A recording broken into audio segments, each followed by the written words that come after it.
one disclaimer I want to say right here. Making a plunge cut with your circular saw is very dangerous.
Whenever you're plunge cutting, you want to make sure that anything that you don't want cut, like bodily parts, are not behind the saw.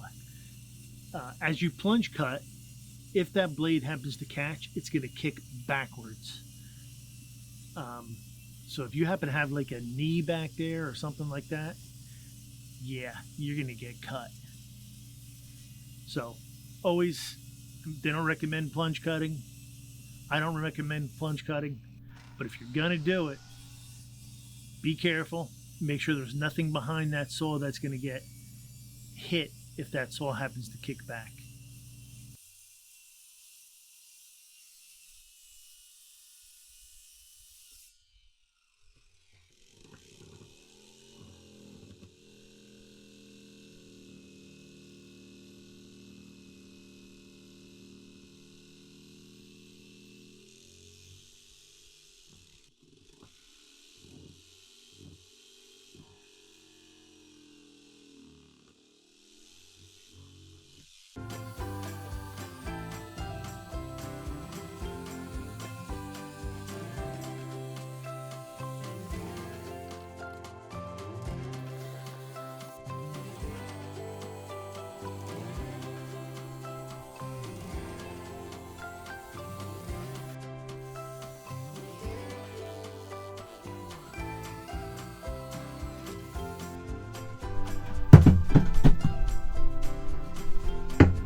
Go.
Just a quick review. I had an old barrel skill jigsaw, one of those old metal ones that were probably 50 years old, finally burned up. So I went and I bought this one because it was another barrel handle. I have big hands. I can barely hold this. I wouldn't buy one again. I'll keep this one just to remind me never to buy another one.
Now the reason we wanted to put these in now is because you can see all the sawdust that's everywhere. We're going to clean this whole thing up to go ahead and get fiberglass, and then we're going to fair in that back seat. So we're going to want to keep this whole place pretty as clean as we can. So we wanted to go ahead and make all the dirt now. Once we go ahead and get that faired in, we're going to go ahead and prime this. When we prime it, we're going to prime around these edges because we're going to take these off because we don't want the no skid right up to these. We're just going to keep a little channel around them. Going to clean up the back, then clean this mess up and carry on. This one you can see we got a lot of glass. I mean, it's a lot of glass hanging over. That's what we want to fit on there. We're reusing a lot of these access hatches from the old boat.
Go.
Right, it's time to install that last seat.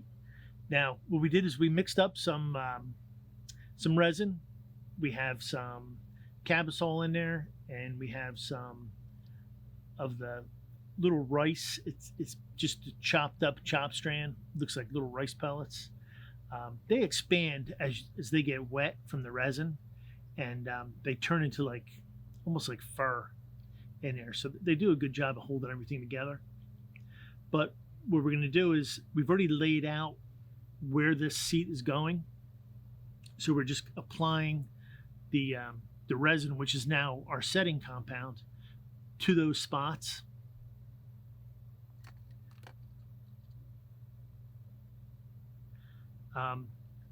This is a little different than the other seat in the console because this one actually has a flange on the sides and the front. It's about a 2.5 inch flange. because originally we were going to screw this seat down and then be able to take those screws out and remove the seat. We decided we'd go ahead and just make it part of the boat and fiberglass it in. So we actually use those flanges to our advantage because it gave us more surface area to glue to. So this seat, you're gonna have to bust this seat up if you ever want to remove it. Yeah, once we got the seat in place, we lined it up with our marks, and we screwed it down through the flange because we used the flanges to our advantage again, and cleaned up all of our edges, made sure that there was nothing hanging over, because our next step is filleting.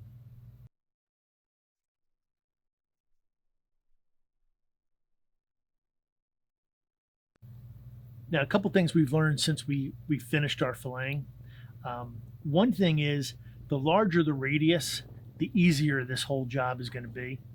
I've heard of people using large washers, and actually something that I think I would try the next time I'm doing this is they used a piece of pipe. So maybe you get a piece of 1-inch pipe, PVC pipe, and cut it so it has a little handle, and just use that rounded edge of the pipe to go ahead and make your little concave fillet. That would probably work good, and it'd be pretty easy to clean, I would think.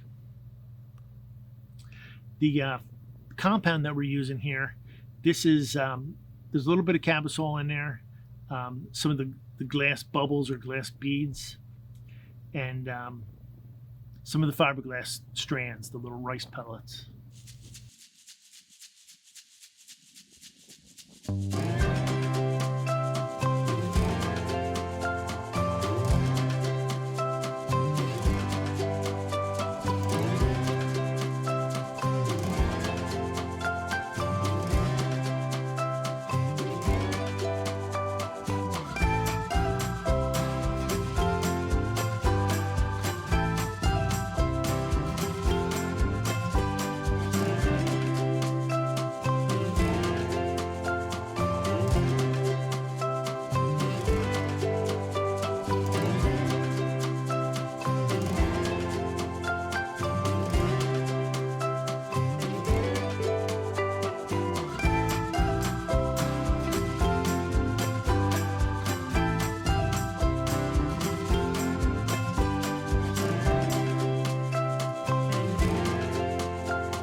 and this is just straight resin in our catalyst. Got all the air bubbles out of it. And again, we pre-cut everything. Makes it go a lot quicker. Working times may vary with the resin depending on your humidity and your temperature. Down here, I don't get much time. So I mix up small batches, just enough really to do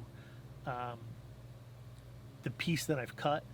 So in this case, this is a fresh batch. This isn't the same batch that I used on the side. And the way you learn how much you want to mix up is you make a lot of mistakes, which I've done. So I've got it down pretty good now.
And of course, we can't forget about the inside.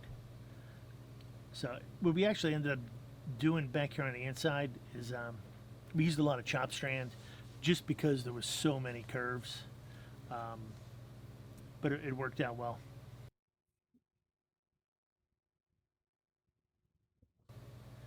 All right, so you know what's next. Next, we're going to do some tabbing and get this thing prepped to gel coat. Hey, I want to thank you for watching. Please go ahead and subscribe to the channel. You'll get a notification for the next video that comes out. We're trying to do these once a week. Like the video if you could, and go ahead and share this if you know somebody who is doing a project like this and is wondering what to do and what not to do. Pretty good example. All right, thanks. See you next week.